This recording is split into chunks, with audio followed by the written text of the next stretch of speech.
the experience was to force Penelope to sit down and to revisit a life that she hadn't revisited. She obviously was able to tell Penguin she'd had a life and a story, and she's a singer, so I want us to talk about I was Penelope Jane Dunlop until I was 18, and then my manager said it wasn't possible to have the name Dunlop at my weight. Because the headlines were there, PJ rolls onto, so she's completely not on to go out as a Dunlop. So I fitted very well into Powers, and I still let's do. talk a bit about Penelope Dunlop, the big girl, the overweight girl. The fat, ugly one. Who thought herself. Shrek's twin. Who arrived at school and felt like King Kong. And I think because a lot of women sit and have internalized ideas about their body. And people would say, "Do you stop eating so much?" Or, "Aren't you going to leave?" Well, my mother never used to say, "You must finish everything on your plate." She would say, "Are you going to eat all that?" It was the absolute antithesis of that. And Priscilla was always the very pretty, whatever, that person. And we used to arrive at weddings and they'd say, "Oh, Priscilla, you look gorgeous." But you, Penelope, you've got a lovely personality. That's the kind of thing that used to happen to me. So, internalizing quite a bad body image, self-image, which, magazines... Not quite, very bad. Very bad. But then, on the other hand, decides, but stuff that, I'm singing. And then occupying a space by saying, here, I've got to find a way that I can be noticed. And clearly, I'd lost out on the looks and the body department. And everybody else was running around in viscose. And viscose was like, "Ah!" If you saw viscose, I wanted to fill up other pockets of my personality so that I could not be defined from the outside in. That I could be defined from the inside. I could define myself. And I developed very early in age how to get attention, very, very young. And that was to sing louder than everyone in the room, to be funny, to my mother. And then people wanted me around for that. So I successfully created this person that was going to get attention anyway, even if I was fat and ugly. I thought I looked really fetching, I must tell you. I'll remember it clearly till the day I die. It was a navy blue dress with a little collar here and what do you call those things on the tucks over here. And the last thing I should ever wear in my life is a high waist. I realised that, but it was one of those. It went here and it had a bow at the back, and I was quite Victorian. And you have to talk about your hair. And my hair, Carmen curlers was just like it. And I curled all my hair up and then put it up in two clips, one there and one clip over here. And I'd gone out and bought myself some new sort of fancy wedges, perspex, and then just to emphasize my fat ankles, like the navy blue ribbons around these English ankles, like it's meant to go around about 5 times, mine went about 3, like boom. So what is it? Cyndi Lauper meets Zululand. Cyndi Lauper and Madonna and Desperately Seeking Susan and Encantla. All sort of wrapped up into one. I remember once rushing on stage at my heaviest in black tights and one of those traditional wool skirts with the beads. I was having no idea.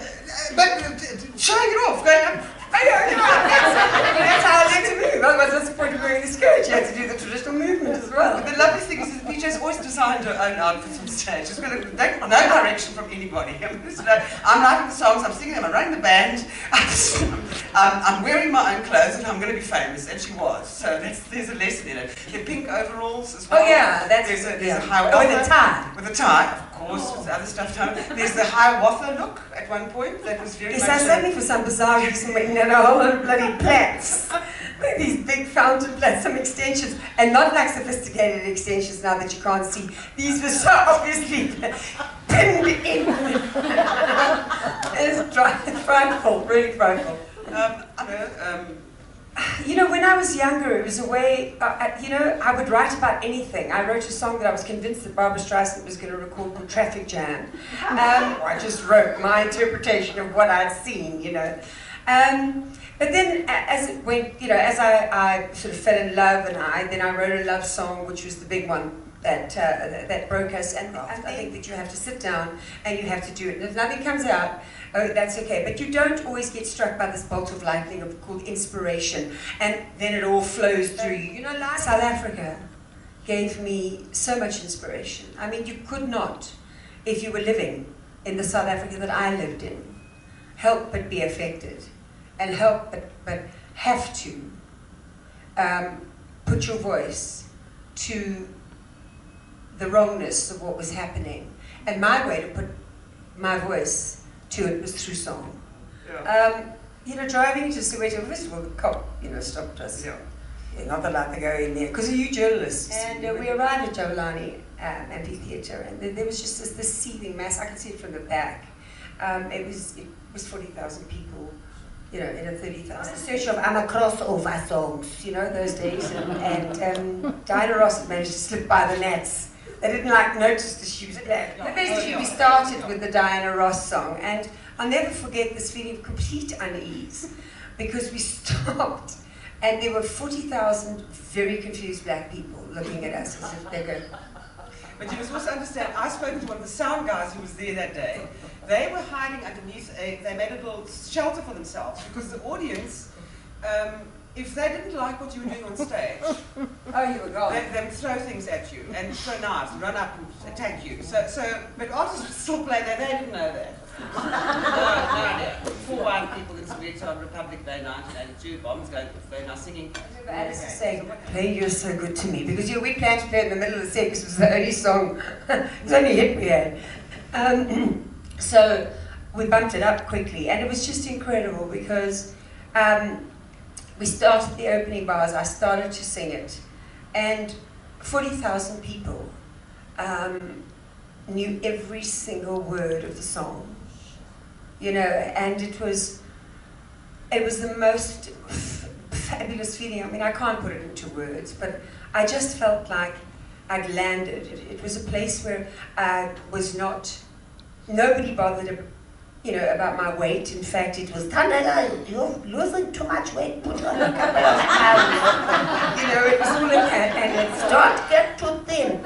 And nobody worried about what I looked like. And I was embraced by this just absolute love, unconditional, wonderful love. And the black people did. They took me under their wing, and that's where I've been since 1982. And what they did with these artists, they put them in a Pantechnicon, a truck. They took a whole lot of them, and they said, Line Lager. Tell us about the Line Lager Roadshow. Tell us about Line Lager. It started all brand shiny and new, but then after, about 6 months, it looked like a squaro, because it had been pelted with bottles, and it had been trying to be something inside a set to light in Durban, so it didn't look like so posh after about 6 or 7 years. And I think, wasn't Line Lager giving alcohol to the audiences? And Line Lager was they were trying to beat Castle at the time. Well, no, Black Label, I remember. So they were giving the audiences free alcohol. The bands had free alcohol. Everybody was pissed. I'll never forget the day, the guy from the Soul Brothers, the guitarist from the Soul Brothers, he was standing, say the audience is there, for 60 or 40,000 people. He was standing playing the guitar like that. He was doing a James Morrison on the people. And eventually we shouted to him, and somebody got upset and physically turned around and he just carried on playing. He was absolutely oblivious to which, what happened was I was at the Coliseum doing a show supporting Millie Jackson at the time. And I walked into my dressing room, and there was this woman sort of like this little short black person with no teeth. No. Okay? And I walked out and I said, "What is that person doing in my dressing room?" I said, "Somebody please help me." I walked back in. Of course, she knew she was going to get thrown out. Brenda was bright. And she knew she was going to get thrown out. But before being thrown out, she got up and she said, "You, PJ Powers, me, I'm going to be much bigger than him." And she was, and I looked up at the television about 4 months later, and there was, she got like a few teeth, not a whole lot, but, and she was singing Weekend Special, beautiful, and I realized she was a dynamite, Brenda and I were good friends. Because I couldn't fathom how you could end up where you ended up. So tell us a little bit about it. And I went from being this person that sang Jabulani in to 60,000 people to traveling around the country on a Saturday morning singing in furniture stores, Bears and Morkels. The 2-year guarantee store. And alcoholism is a progressive disease, and if you are if you're predisposed to this disease, it is cunning and baffling and powerful, and it will get you. And that was pretty much what happened. I just drank more. I went from being a party animal to a social drinker to a heavy drinker, and then I crossed the line.